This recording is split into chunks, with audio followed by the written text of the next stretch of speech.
Hi, I'm Mark, and this is Subliteral Network. I make art and comics, and thanks for watching. Remember to hit like and subscribe, and to leave your feedback in the comments. Now, I post art daily, 5 days a week, on Instagram, Facebook, and Twitter, and this is a roundup of that work, in case you missed it, with a little more detailed description added. You can read my comics, Una the K Bunny, at radiocomics.com, and please visit my Patreon page if you'd like to support my work. And all these links are in my description and bio, and please watch till the end so you don't miss anything. I started drawing comic book style work on 11 by 17 paper, which I haven't done for a while.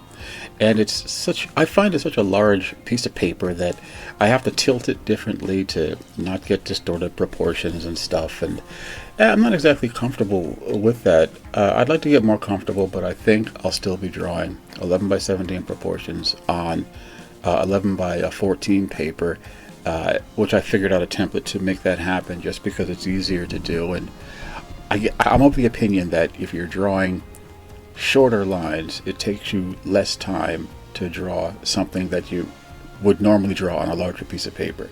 That's the kind of bootleg theory I'm going on, and I'm going to stick with it. This is Lemur Lady, drawn on in ink on a white Bristol board, and I colored it up in Procreate to kind of get that a little bit of that Silver Age comic book cover look. I will draw my mini comics in whatever scrap of spare time that I have. I never do a straight run through them because I'm working on other things, maybe paying stuff or things that I think are more important. So I will work out whatever weird ideas I have in the mini comics that I do. This first page is I do them at 5.5 by 8.5 inches, and one of the things that just irritates me over the years is with superhero artists, sometimes they act and believe like there's no other kind of comics. And when I was it annoys me. And so when I was a kid, I was about 19 or so when they let me buy heavy metal in the stores.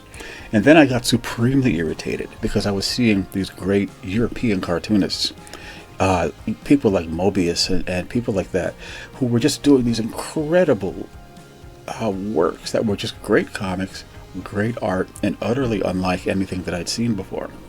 But I would still hear people that I knew who were into superhero comics who would just dismiss that and say that these hastily drawn books that were shot out in a month, some of them were very good.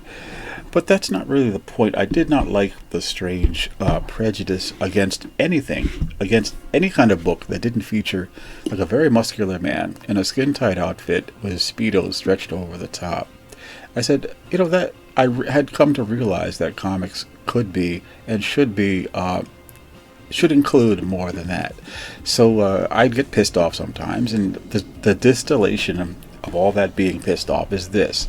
There's some Terminator woman from the future who's sent to kill all these stupid ass superheroes.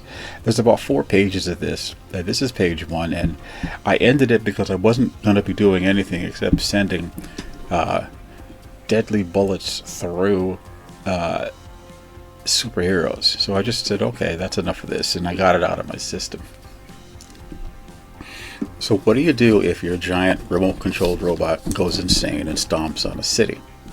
I don't know, but this is usually I don't do pencil drawings for comic books, this detailed, if I'm inking it myself. This is the way I would do it if I was handing things off to an inker or an editor, had to look at it to see exactly what it is that I'm trying to draw, and to see if there's any changes to be made. So you see that all the blacks are drawn in, and everything is really dark.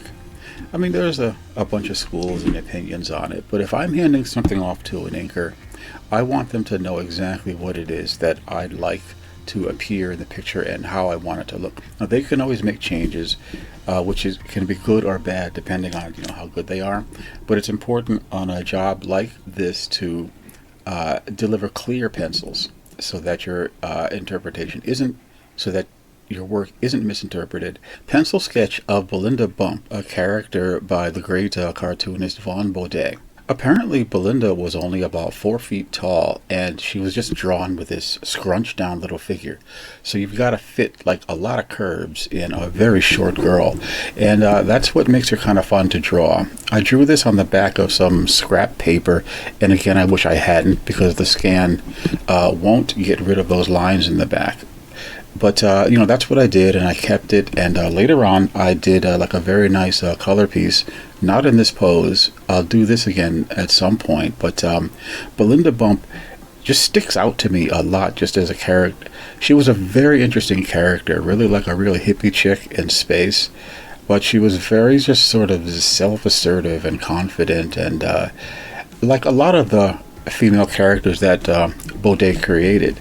They were really interesting on their own, and they were kind of before that. They were of their time, but they were kind of ahead of their time in a way. This was the late '60s, maybe the early '70s. At least that's when I started seeing her around in various magazines and stuff. And she is a great character who shows up a lot, often in a lot of graffiti art that you see to this day. People always use Von Baudet's work as a source for graffiti art, even people who weren't born until like 30 years after him. It's just great that a character from that era has survived almost in a totally underground way, still in the popular culture.